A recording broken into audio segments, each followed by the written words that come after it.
Salve galera, aqui é Rodrigo Hagabashi em mais um RPG em Pauta aqui no canal. O RPG em Pauta, para quem não sabe, é um momento em que eu penso um tema e faço comentários sobre esse determinado tema. E hoje, como vocês estão vendo, é a terceira edição de Qual Escolher? Classes de Fantasia Medieval, e não estou sozinho.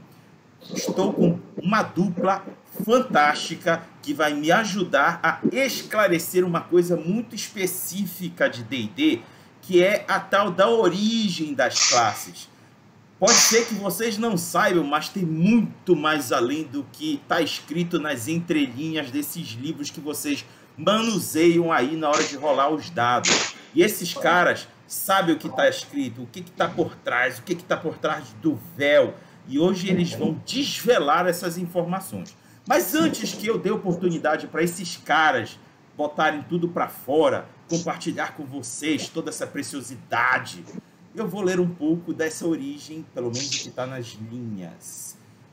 Inicialmente, vocês têm que saber que o primeiro D&D, ou chamado D&D original, ele apresentou os modelos de classes, os quais inicialmente foram o clérigo, o guerreiro e o mago. Mas não necessariamente são esses nomes, viu, galera? Na realidade é o Fighting Man, que dá para traduzir como combatente, o Magic User, que é o usuário de magia, e propriamente dito o Cleric, que pode se traduzir como clérigo. Um pouco depois surgiu o Ladino através do suplemento Greyhawk. E aí eu vou ler aqui o que pensei do D&D original sobre essas três classes originais. Ele diz o seguinte: há três classes principais dos personagens, que são os três que eu citei. Os combatentes incluem os personagens de elfos e anões e até hobbits. Olha só, vocês podem ver que nessa edição é ditado hobbit e não halfling. É importante registrar isso. Os usuários de magia incluem somente homens e elfos, e os clérigos são limitados a somente homens. Todos os não-humanos são restritos em alguns aspectos e dotados em outros. Especificamente, os combatentes são todo armamento mágico e é utilizável pelos combatentes. Ou seja, todo item, toda espada, toda massa, tudo que for arma que seja imbuída de magia, o combatente pode usar. E isso em si é uma grande vantagem. Além disso, eles ganham a vantagem de mais hit dice, traduzindo dados de acerto, que é a pontuação que determina quantos pontos de dano pode ser tomado antes de um personagem ser morto. No entanto, eles podem usar somente uma quantidade muito limitada de itens mágicos de uma variedade de não armamento. E eles não podem usar feitiços. Os combatentes de nível alto, que recebem o título de lords e para cima, que constroem castelos, são considerados barões. E assim como tal, eles podem investir em suas fortificações de forma a aumentar a sua renda. Já usuários de magia de nível alto são talvez os personagens mais poderosos do jogo. Mas isso é uma longa e difícil estrada para o topo. E para o começo, eles são fracos. Portanto, sobreviver é frequentemente a questão. A menos que os combatentes protejam os tipos mágicos de nível baixo, até eles terem trabalhado ao ponto de chegar ao topo e não necessitarem mais serem protegidos. O excesso total de itens encantados repousa à disposição dos usuários de magia, salvo os braços e armaduras dos combatentes. Entretanto, vejam os elfos. Os usuários de magia podem se armar com somente adagas. Os magos e acima podem manufaturar para seu próprio uso ou para vender tais itens, como poções, pergaminhos e qualquer outra coisa mágica. Os custos são comensurados com o valor dos itens, pois é a quantidade do tempo de jogo exigida para encantá-los. E por fim, os clérigos, que ganham alguma das vantagens de ambas as classes que citei anteriormente, no que eles têm de uso de armadura mágica e todas as armas mágicas sem lâmina. Não pode ter lâmina nessas armas. E, detalhe, nem flechas. Engraçado que ele deixa bem destacado isso no texto. E mais, eles têm uma quantidade de seus próprios feitiços. Além disso, eles são capazes de usar mais dos itens mágicos do que são os combatentes. Quando os clérigos alcançam um nível alto, patriarca, eles podem optar em construir a sua própria fortaleza. E quando assim fazê-la, recebe ajuda dos de cima. Quando diz de cima, seriam as entidades. Finalmente, os homens de fé virão para o tal castelo, sendo aliados leais e fanáticos. E eles servirão a nenhum custo, ou seja, não cobrarão para servir o barão. Minto, o patriarca. Clérigos com seus próprios castelos terão controle de um território similar ao baronato dos combatentes. Essa foi a descrição que eu pensei do D&D original. No entanto, já estamos hoje na 5ª edição de D&D, que já prevê 12 classes. E há quem diga que essas 12, que estando incluso esses 3 originais, eles são meio que uma estratificação dos 4, incluindo o Ladino. E é para isso que esses 2 que estão aqui, André Loreto e Oswaldo Luiz Barbosa, para esclarecer essa origem. O que está por trás desse véu textual que eu acabei de ler para vocês? Sendo assim, vou pedir para o Oswaldo começar os seus comentários. Oswaldo, fique à vontade. Tudo bem, Rodrigo? Tudo bem, André? É um prazer estar aqui com vocês. Vamos lá contribuir sobre isso.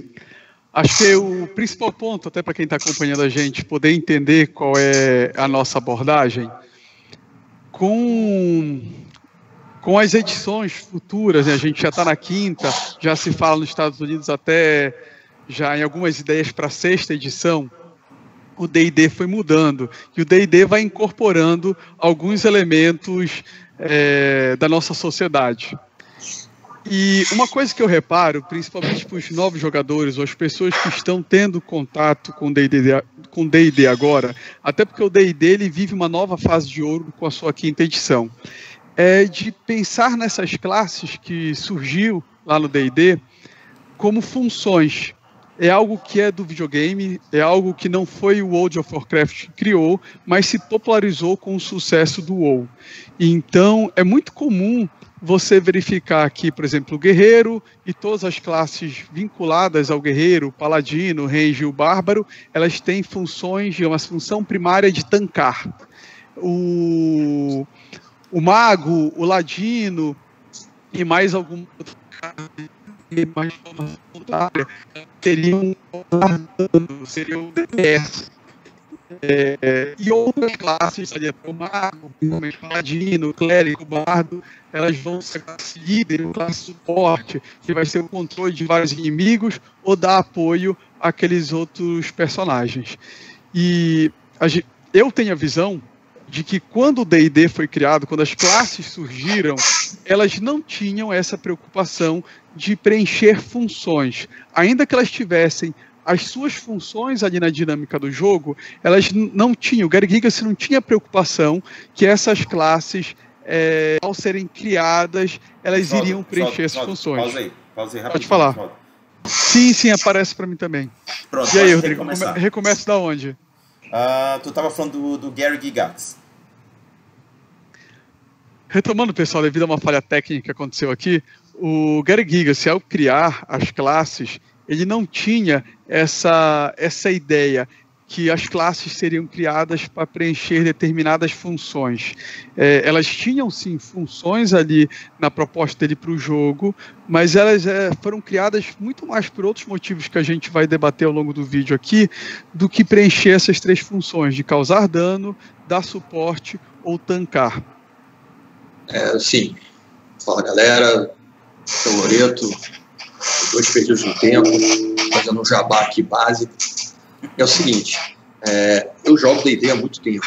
Jogo D&D desde 85. Né? E a única coisa que eu me preocupei quando eu joguei pela primeira vez era não perder o personagem. Né? Porque o personagem não era meu. O personagem foi emprestado pelo mestre, é o personagem do mestre. Então, cara, eu não sabia o que era tancar, não sabia o que era dar dano, não sabia nada disso, então só me preocupei em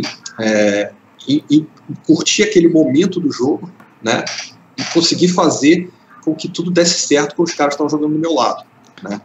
No segundo momento, quando eu criei o meu personagem, aí nessa hora eu já estava lendo O Senhor dos Anéis, né? Eu já estava começando a entender um pouco mais de fantasia medieval.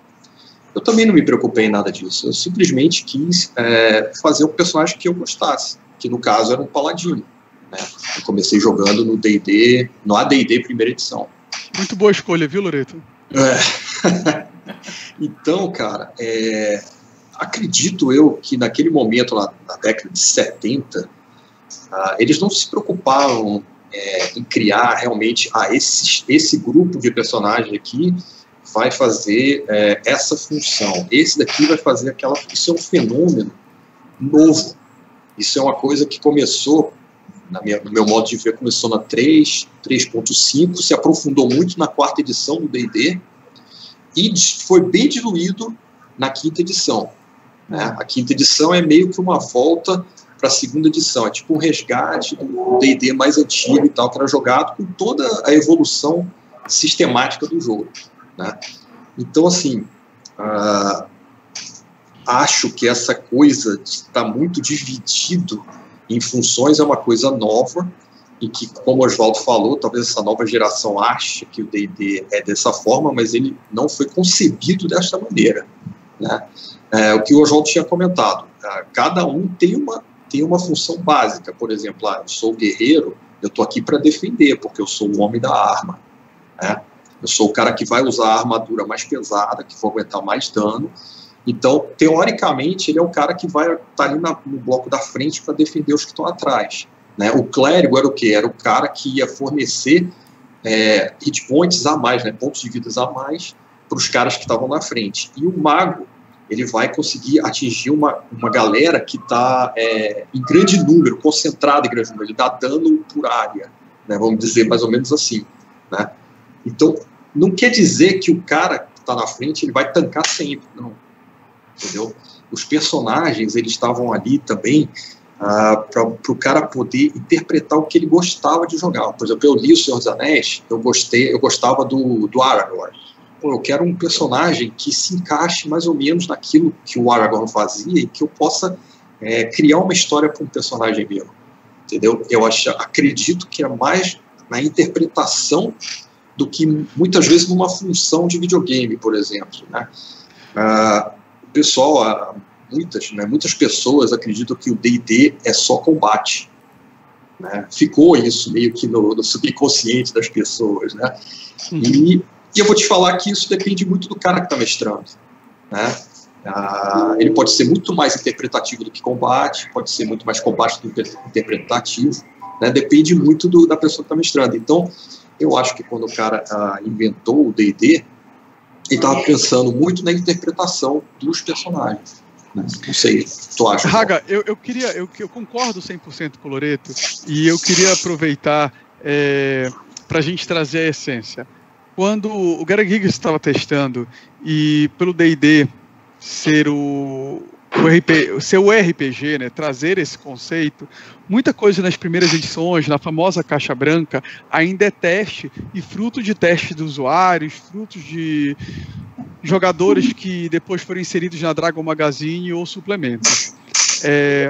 O D&D, digamos assim, ele começa com duas classes, que é o guerreiro e o mago. Só que eles não se chamavam guerreiro e mago. Eles se chamavam usuário de magia e o guerreiro, me perdoe, mas eu vou esquecer o nome agora, a gente até conversou, Rodrigo, mas o nome não era combatente. Por que eles preenchiam esses nomes? Não era mago e guerreiro, era usuário de magia e combatente. Dentro do combatente, até o Rodrigo leu ali pra gente, você conseguiria encaixar vários personagens em termos de interpretação. Você poderia ter um guerreiro com 2 espadas, você poderia ter ali um cavaleiro, você poderia ter vários conceitos, porque inicialmente ele imaginou, é o cara que vai utilizar uma armadura e vai utilizar armas e vai lutar contra os inimigos no desafio da masmorra. E o Magic Users, que seria o mago, é o cara que vai usar magia. Então começou assim. O clérigo, que depois, quando ele lança, é a terceira que forma a trindade, muita gente acha que é o ladino, mas não, é o clérigo que forma a trindade, ele surge por um jogador que numa determinada campanha dessas que eles estão fazendo para testar numa dungeon, eu acho que eu não tenho, deixa eu ver se eu tenho aqui, David Arneson, é inclusive o jogador que criou o clérigo. ele completamente inspirado no Van Helsing. Ele não fez o clérigo com o objetivo de, tipo assim, peraí que eu acho que tem gente perdendo pontos de vida e eu acho que eu posso curar. O objetivo não foi esse. O desafio final da masmorra era um morto-vivo. Eu não lembro agora se era uma múmia ou se era um vampiro, mas o objetivo era um morto-vivo. E esse jogador, que é o David Arneson, ele tipo assim, ele tem a ideia de falar, cara, eu quero jogar com um cara inspirado no Bispo Kerr. E também um pouquinho inspirado no Van Helsing, mas a principal fonte de inspiração, a oficial, é esse Bispo Kerr, que é um cara que vai enfrentar e vai caçar vampiros. E aí eles conversando, eles decidem, em critérios de interpretação, que esta classe ela vai ser o meio termo. Ela vai tanto usar magia, quanto ela vai utilizar armas. Por isso que cai naquilo, mas a arma dele não pode ser igual a do guerreiro, porque a gente tem que diferenciar. Então não vai ser arma de corte, mas não pode utilizar arco e flecha. A magia dele é divina. Então se é divina ele pode curar. Então ele pode ser adversário dos mortos-vivos. Ele vai ter um poder extra. No final das contas, ali no início, esse conceito das classes ele era criado muito com viés interpretativo. Muito mais do que uma função pré-estabelecida para o jogo. Não sei se o André concorda com isso e se o Rodrigo também acompanha a gente nesse sentido. Antes que o Loreto complemente, eu vou aproveitar para fortalecer o que o Oswaldo acabou de dizer. Se vocês voltarem a assistir o vídeo, vocês vão perceber que na leitura que eu fiz do D&D original é descrita uma relação entre o guerreiro, entre o combatente e o usuário de mágica. Já o clérigo já não tem uma relação distinta com os dois. A relação é entre eles dois. Ou seja, confirma o que o Oswaldo falou, que quando o jogo foi pensado, pensado para o combatente e para o usuário de mágica. E que o clérigo veio, de fato, a ser uma inserção posterior, tentando encontrar um meio termo. Achei muito legal essa citação do Oswaldo. Loreto, manda bala. Não, acho que é isso mesmo, Oswaldo. Dizem a lenda, né, que o jogo, a ideia do D&D apareceu no momento que eles jogavam muito Wargame, né, na década de 70 nos Estados Unidos. Né, Wargame era o Warhammer, Loreto? Era o Warhammer? Não, é o Wargame mesmo, jogo de guerra mesmo. Os caras simulavam combates históricos e tal, com exércitos, e aí você tem fita métrica para saber a distância das armas, até onde alcança, quanto que cada tropa anda. Então os caras jogavam numa mesa gigantesca com cenário e tal, né? Então chegou num momento do jogo que os caras, se eu não me engano, eles tinham que invadir um castelo, só que, cara, era impossível, os caras não estavam conseguindo, nem com cerco, nem com nada, de jeito nenhum. Então o cara pensou assim, bom, e se eu colocar um soldado para invadir por aquela entrada ali daquela masmorra ali? Aí o cara falou, mas aí tem que jogar só com um soldado, tem que fazer uma ficha para um cara, tem que pensar alguma regra de combate para uma pessoa só. Então mudava um pouco a ideia do Wargame. E daí os caras começaram a desenvolver, porque você não fazia um personagem no Wargame, você montava uma tropa. E as regras eram todas para aqueles, acho que era Chainmail, se eu não me engano. O nome era Chainmail. Chainmail. Eu falei Warhammer, Loreto, mas eu queria ter falado Chainmail. É isso. Chainmail. Então, assim, dizem que começou daí, desse impasse, e os caras começaram a pensar em regras para apenas um personagem. E aí começou toda a escalada. Dizem que também que o cara nunca leu O Senhor dos Anéis, né? Mas como diz o Haga, né, já tem até o Hobbit no texto, então fica bem estranho, né, acreditar nisso, né? Então, assim, pegou toda essa influência para criar os personagens individuais. Começou com 2, depois entrou mais um, colocou...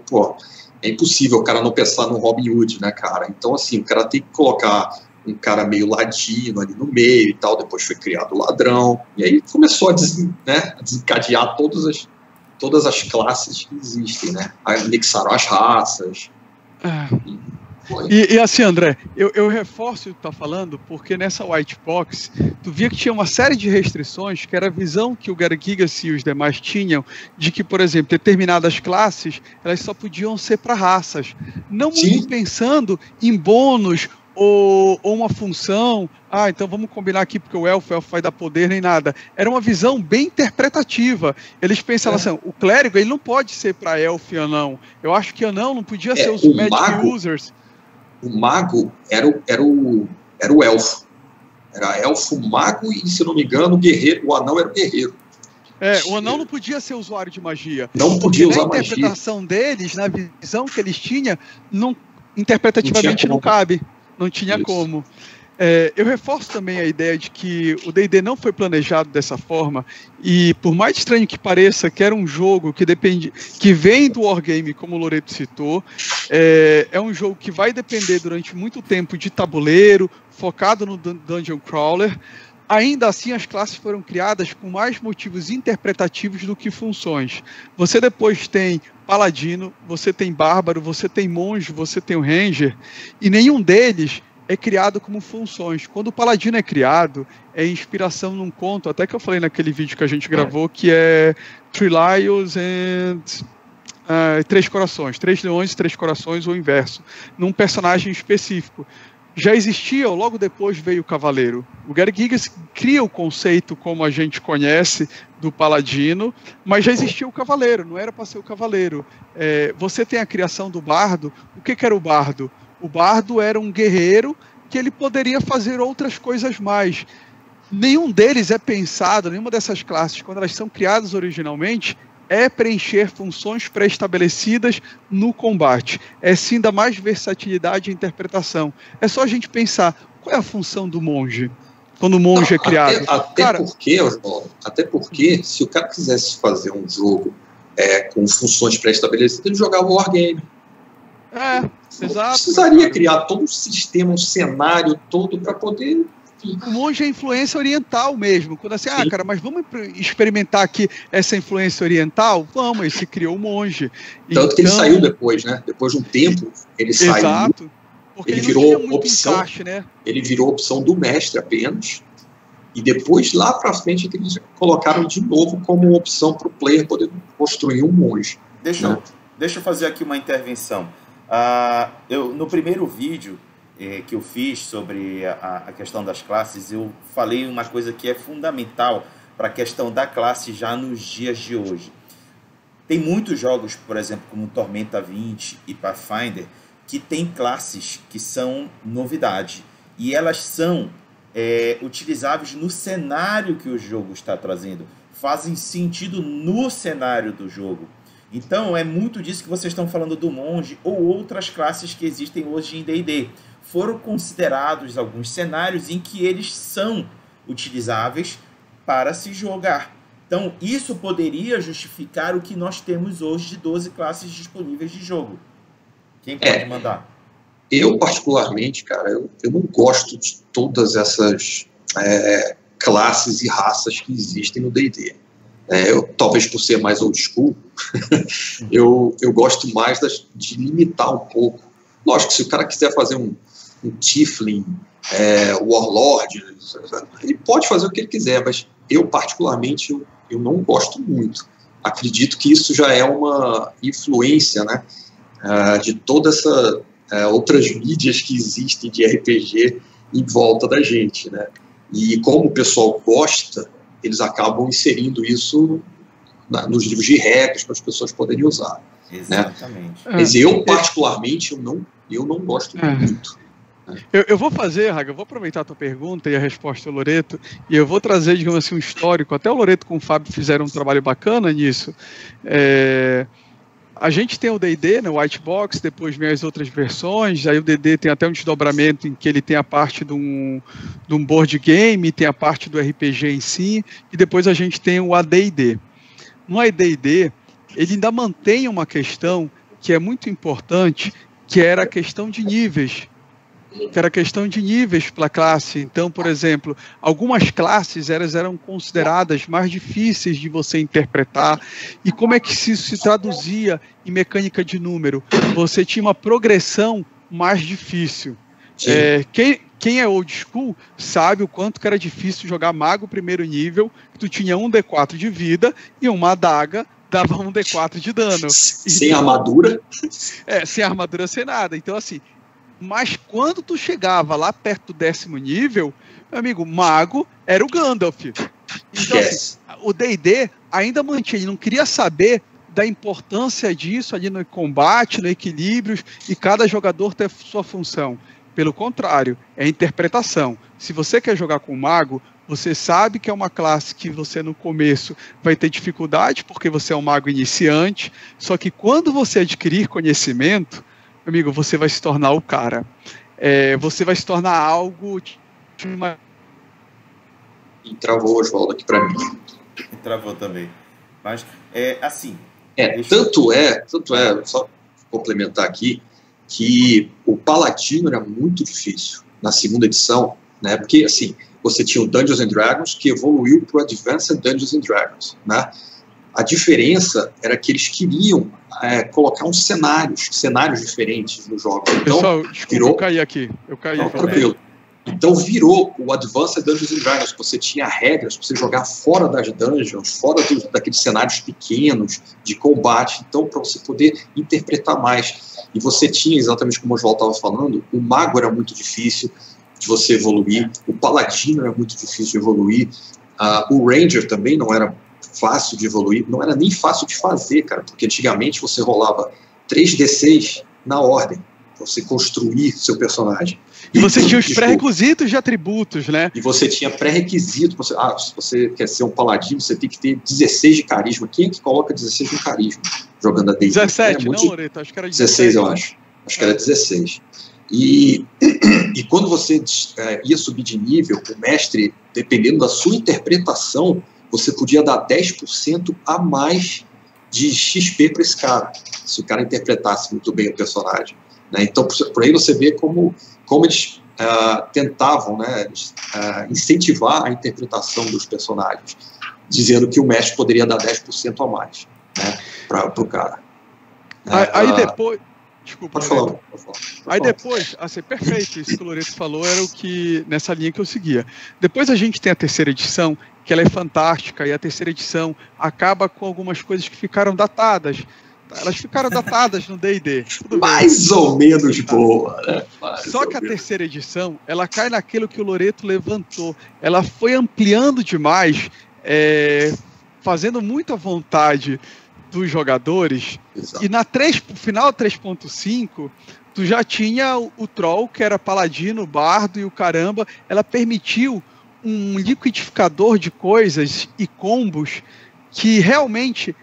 para quem começou a jogar na terceira edição, ela começa a reforçar a ideia de que o D&D é um board game no RPG, digamos assim, entendeu? Ela volta isso daí, não na 3.0 original, mas a evolução dela, criando todas as Prestige Class, dando poder, permitindo várias coisas e haja suplemento. Foi uma fase muito boa para a Wizards, já tinha comprado, então foi uma fase muito boa em termos de mercado.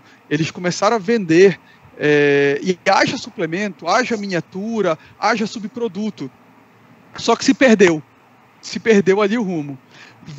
Chegava um ponto, cara, do mestre, coitado, eu ficava com, eu parei de mestrar 3.5 porque eu não conseguia mais, cara, porque era tanto personagem combado, cara, tinha tanto combo, de tanta coisa, de tanto suplemento, cara, que o mestre, ele ficava meio que refém das coisas. Então, era muito difícil mestrar no 3.5 para níveis muito altos, sabe? É muito complicado, cara. Você vê o Júger, por exemplo, que estava mestrando pra gente, para o Oswaldo, para mim, para o resto do grupo. Cara, chega um momento, cara, que não dava mais pro cara mestrar, porque era muito difícil, cara. Porque a gente tinha muito poder, cara. Era muito poder. Esse é que eu não gosto na 3.5. Né? Aí eu concordo com o Loreto. Ela começou muito bem, ela resolve algumas coisas que eram datadas, mas ela se perde no caminho, até por questões mercadológicas. E aí a gente já tem a explosão dos MMO, e aí vem esse conceito que já existe. Vem a quarta edição. Eu odeio a quarta edição. Não, a quarta edição, ela não é um RPG. Ela é um board game com características de RPG, de evolução de personagem e tal, mas ela é um board game gigante, cara. Se você pensar desse lado, ela é bem feita. Agora, como RPG, ela é muito fraca, cara. Ela é muito fraca. E a quarta edição, ela incorpora esses conceitos que já existiam no videogame, Sim. que é das classes, elas terem, digamos assim, duas funções. O paladino pode ser tanque ou líder, que é uma forma carinhosa de você chamar suporte. O cara fala, cara, você não é suporte, você é líder. Você vai dar suporte para os outros. Então o ladrão pode ser DPS, que é causar dano. O guerreiro pode ser tanque ou pode ser DPS. Ele incorpora completamente isso daí. Quem está começando a jogar agora, pegou o finalzinho da 3ª edição, pegou a 4ª edição, ou joga muito videogame e está tendo contato agora com o D&D da 5ª edição, pode ter essa imagem equivocada de que as classes foram criadas pensando em funções pré-determinadas no combate, em detrimento da interpretação. Mas como a gente estava falando antes, não, elas foram consideradas primeiro interpretação, ideias de jogadores, que aí sim elas foram se adequando no combate. Exatamente. E aí vem a 5ª edição, e a 5ª edição faz um trabalho primoroso de pegar o melhor de cada edição.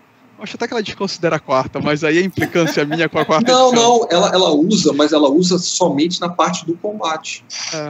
Boa, só quando você tem aquele combate, para quem usa grid, né? Para quem gosta de usar grid, como eu, o Oswaldo, nós gostamos de usar grid. É muito boa. Se não tivesse a 4ª edição, porque a 3.5 ela é muito confusa, cara. O combate dela de grid. Você tem ataque de oportunidade, se você usar magia, você gera ataque de oportunidade. Muita regrinha.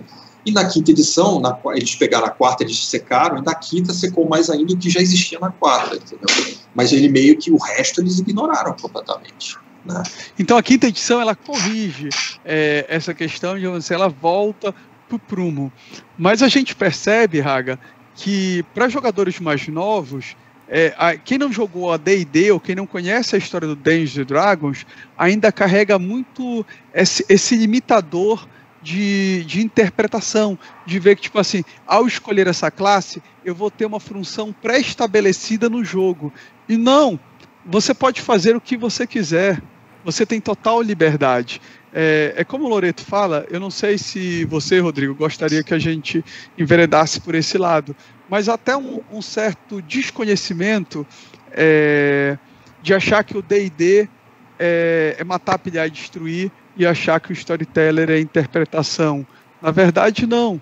Os dois jogos te permitem. É claro que o D&D, por ter sua origem nos jogos de guerra, depois virar um Dungeon Crawler, ser evolução de tudo isso, ele passa pela interpretação de uma forma mais lenta. Quando o sistema Storyteller é lançado, ele vem com essa inovação, esse foco total na interpretação. Mas não quer dizer que o Dungeons & Dragons não tenha o seu lado interpretativo. Tudo depende. Pode falar, Rodrigo. Tá, vamos lá. A gente, inclusive, teve essa discussão no começo do ano, lembra? Sempre, meu amigo. Sempre tem. Foi legal porque vocês, naquela ocasião, vocês me trouxeram informações que eu não tinha e eu amadureci minha opinião. Qual é a questão do D&D? Porque ele se classifica como um jogo gameista. Deixa claro que ser jogo gameista não necessariamente seja pilhar, matar e destruir. O que se caracteriza o jogo gameista? Que é um jogo cuja principal proposta é o combate, mas ele não exclui totalmente a interpretação do personagem. Como aqui tanto o André quanto o Oswaldo citaram, há espaço para você interpretar as várias características da filosofia de uma determinada classe ou de uma determinada raça, ou até do próprio cenário em que eles se encontram. Lembrando que recentemente fizemos um debate da diferença entre interpretar e representar. Pode parecer mais a mesma coisa, mas são bem distintas. E interpretar é como você vê que aquele personagem se encaixa no contexto do jogo. É isso que é interpretar. Então, quando você está interpretando um paladino, é exatamente tudo aquilo que o Oswaldo falou há 2 domingos atrás. Um paladino tem que se portar pensando em fazer o bem, tem que seguir a sua filosofia de honra. Isso é interpretar um paladino, assim como outras classes. Então, pensar que é só pilhar e matar e destruir e tirar do campo de interpretação essa personalização das classes, importante citar isso, personalização das classes. faz com que o D&D não seja só um pilhar, matar e destruir. Quem quer completar? Vai, Loreto. Assim, eu joguei muito Vampire, né? Na época que foi lançado aqui no Brasil, acho que é a segunda edição, né, Raga? Que foi lançada aqui, foi isso? Aqui foi só a segunda, não teve a primeira. Teve a segunda edição, né? Então, eu lembro quando eu só mestrava D&D até o momento, né? Eu gostava muito de Ravenloft, de Dragonlance e tal. E quando chegou, eu sempre fui alucinado pela Anne Rice, pela escritora, né? Com a história dos vampiros dela. Então, quando chegou o Vampire, cara, eu fiquei fascinado com o sistema do Vampire, né? Tudo que ele abria no jogo. Então, talvez por conta disso, de ter estudado bastante o Vampire, os meus jogos de D&D acabou que ficou influenciado muito pelo storytelling, né? E o que eu quero dizer com isso? Quero dizer com isso que tudo isso depende muito do cara que está mestrando, né? Depende muito da forma que o cara vê a vida, da forma da experiência de vida que ele tem, entendeu? Com as pessoas que ele está mestrando o jogo naquele momento, né? Tudo isso é uma grande salada, né, que você tem ali para poder fazer o jogo ficar divertido, porque a função do mestre ali, além dele também se divertir, é gerar uma diversão. Então, o D&D, ele pode ser, se eu quiser, eu posso botar todo mundo dentro de uma dungeon e botar um monte de monstro lá dentro. Eu não quero saber se tu é paladino, se você é, sei lá, se você é bom, se você é ruim. Você tem que matar aquele bicho ali e acabou. Pode ser isso o D&D, se eu quiser. Mas eu, por exemplo, não gosto disso. Eu gosto que tenha a interação entre os personagens, eu gosto de ter conflito entre os personagens. Todo jogo meu de D&D, cara, sempre tem alguma coisa que eu sei que vai gerar conflito entre os personagens, porque na hora que você gera o conflito entre personagens, você gera a personalidade de cada personagem. E aí os personagens, os jogadores, eles conseguem evoluir por conta daquele conflito. Então você tem que ter um conflito entre os personagens para você poder delinear, né, cada personalidade e tal. Mas isso aí já é dica para mestrar, né? Já é outro esquema, né? Mas o D&D, ele permite esse tipo de coisa, né? Esse tipo de interação entre os personagens, né? Tanto que hoje em dia, cara, que eu estou mestrando, eu não mestro mais presencial por causa da pandemia, né?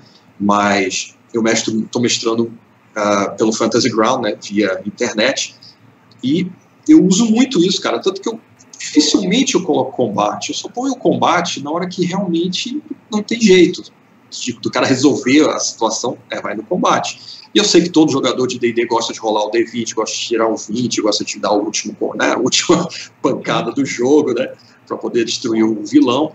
Então mas eu estou diminuindo cada vez mais esse lado do D&D de combate, né, para poder usar justamente essa parte interpretativa, que é a parte que fica na memória mesmo, né, das pessoas, né, da memória do jogo.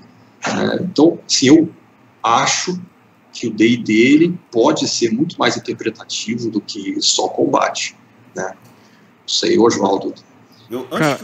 Antes que o Oswaldo continue, eu quero complementar algo que o Loreto disse. Por exemplo, ele citou o Vampiro à Máscara do Mundo das Trevas.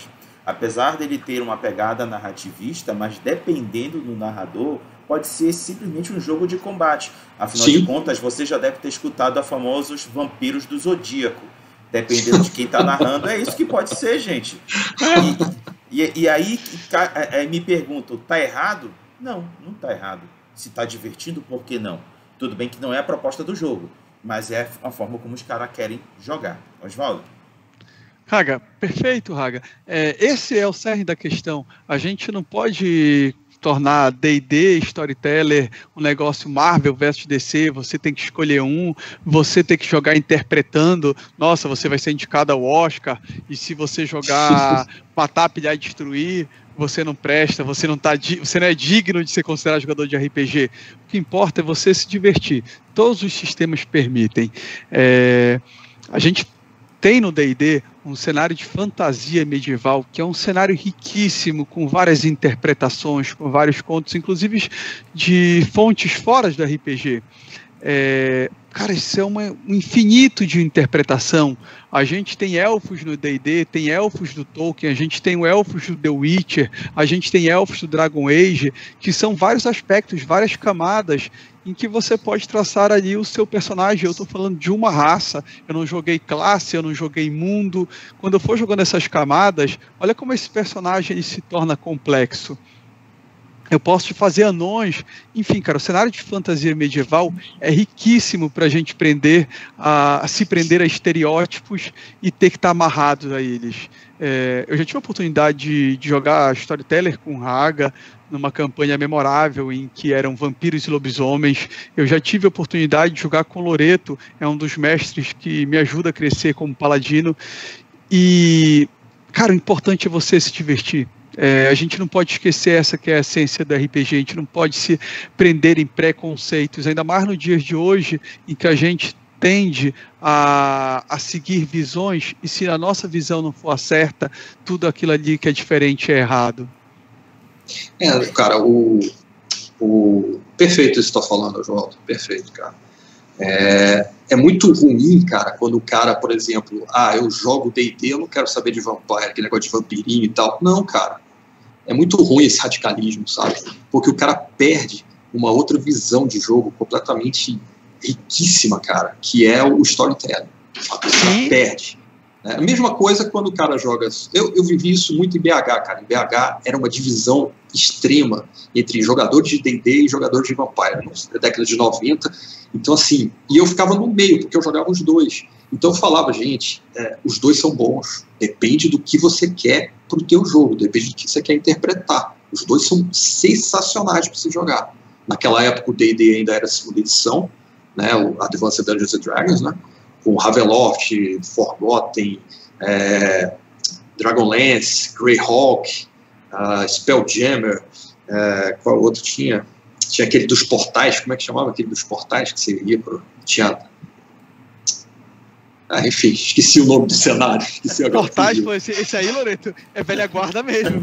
Não, cara, ele é aquele que você vai para um anel, e do anel, desse lugar, você viaja para qualquer sistema. Não é Dragonlance, não, né? Não. Esqueci, o nome tá borbulhando aqui, esqueci. Aberrante, sei lá. Não, enfim, tudo bem.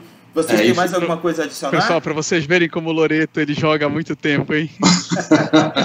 E uma coisa, cara, então, isso que o Oswaldo estava falando de interpretação, cara, acho que o melhor exemplo de interpretação da quinta edição é o Paladino, porque, cara, o livro de regras, ele abre um leque gigantesco, você interpretar vários tipos de paladinos diferentes, cara, dentro do jogo. Cara, para quem gosta de Paladino, a quinta edição, ela é perfeita, cara. Perfeita. Ela é muito boa, cara. Ela ajuda muito, Loreto. Rodrigo, cara, eu queria trazer mais um ponto, cara, que as pessoas esquecem, assim, Loreto, você pode discordar, vou levantar essa bola aqui. Eu acho que a gente consegue jogar D&D hoje em dia focado na interpretação. A gente consegue jogar D&D, às vezes, sem rolar um dado de combate. Assim, sem ter nenhum combate e ser uma sessão maravilhosa. Não é porque a gente é o supra-sumo ou porque a gente entendeu o espírito do D&D. É porque a gente já jogou bastante Storyteller e outras coisas, então no somatório de nossas experiências, a gente consegue agregar e se divertir e ver que o D&D, não só como jogadores, mas o mestre também, ele pode explorar N facetas. E não é o D&D. Vai ser qualquer sistema, vai ser o Tormenta, vai ser o Pathfinder, vai ser o novo Vampire, o antigo, o Werewolf, enfim. Isso é muito mais das nossas experiências. Quando a gente foca numa coisa e a gente só presta isso aqui não presta, a gente está se fechando e está impedindo a gente de crescer. A gente tem um grupo, hoje em dia, que joga, e é um grupo que veio de diversas fontes e... Existem algumas resistências. Existiam, na verdade, algumas resistências. Eu e o Loreto, que a gente vem do D&D, a gente gosta de jogar com grid de combate.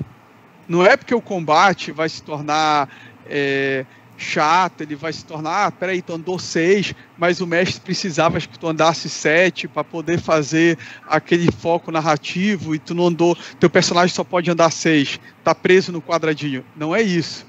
É porque facilita no combate, seja em qualquer sistema, você se posicionar para quem está acostumado a jogar com grid de combate. Saber, peraí, eu vou poder andar tanto, eu sei que em regra um humano, ou um vampiro, ou um monstro, ele anda tanto. É claro que o mestre pode me surpreender, e ele pode ter uma magia, ele pode ter um item, ele pode ter o que o mestre quiser, que ele ande o máximo. Mas quando você está se posicionando, você está imaginando, junto com o narrador, aquele cenário que está sendo descrito, um grid de combate, você olhar para aquilo e saber onde está cada jogador, cada monstro, cada obstáculo, ajuda muito.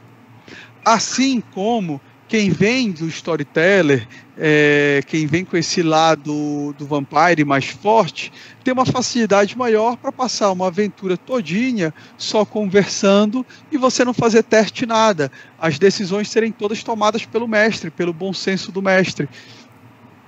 Eu, por exemplo, já não gosto muito assim, de colocar tudo nas costas do mestre, sabe? Eu acho que o grid ele ajuda até o mestre, porque é muito complicado. Imagina uma mesa com 6 pessoas mais os NPCs, né? 6 personagens mais NPCs, e o cara tem que estar com o combate todo na cabeça. Não vai conseguir, cara. Eu sei, porque eu já mestrei para 10 pessoas, para 8, para 6. É muito difícil, cara. Você controlar tudo que está acontecendo, você saber exatamente onde está aquele personagem, o que aquele ali está fazendo. Então, quando você põe no grid, cara, acabou. Não tem esse problema. Você não tem que ficar imaginando, está tudo ali na tua frente. Essa parte, né, pelo menos essa parte de movimentação, alcance, esse tipo de coisa, você não precisa se preocupar, cara, porque está tudo ali. Por isso que eu prefiro o grid por conta disso. Né? Mas eu jogo também sem grid. Quando eu jogava a segunda edição, eu jogava sem grid. Então, isso não é impossível, mas era muito mais difícil de jogar, eu acho. Essa é a minha visão. Beleza, eu acho que já dá para a gente encerrar, que já trouxemos um monte de informação e já estamos enveredando por outros assuntos. Algum de vocês dois gostaria de adicionar alguma informação em relação à origem das classes? Então? Pessoal, quando vocês forem jogar D&D, cara, esqueçam, jogam o que vocês quiserem interpretar. Não pensa se você vai ser o tanque, se você é o cara que causa dano, se você é o cara que cura. Dane-se, velho. Coisa mais importante é você mentalizar o que você quer fazer, o seu personagem, o que ele quer fazer, e você vai rolar os dados para fazer o teu personagem. Esquece aqueles números. Aquilo ali é só para você poder montar o teu sistema de combate e tal, mas a tua personalidade não está naqueles dados. Então, cara, se desprende, não é porque você tirou um número baixo que o teu personagem vai ser fraco. Tá? Às vezes esse número baixo é justamente a parte forte do seu personagem. Né? Então, te desprende disso. Beleza? Então, com essas considerações finais do André e do Oswaldo, eu pergunto para vocês que estão assistindo. E aí? São muitas classes para escolher, né? Qual você escolheria para jogar? Qual é o seu preferido? E para o próximo domingo, vamos ter mais um RPG em debate, 3ª edição de qual classe escolher. E já confirmei 3 convidados, os quais serão Mauro Meira, residente em Belém e entusiasta de D&D. Ele irá argumentar e apresentar opiniões a favor da classe Ladino. Tem também o Antônio Calheiros, residente também em Belém e entusiasta também de D&D. Ele irá argumentar e apresentar opiniões a favor do Bruxo. E por fim teremos o Guilherme, residente de Parauapebas, também integrante do grupo de Aventureiros do Vale, e ele irá argumentar e apresentar opiniões a favor da classe Druida. Então teremos no domingo galera defendendo Ladino, Bruxo e Druida. É isso aí, galera. Finalizamos com chave de ouro mais um RPG em pauta. Obrigado, André Loreto. Obrigado, Oswaldo, por vocês terem contribuído sobre essa questão da origem das classes. E vamos dar um tchau para a galera. Falou! Falou, pessoal. Acho que precisa de mais tempo, hein?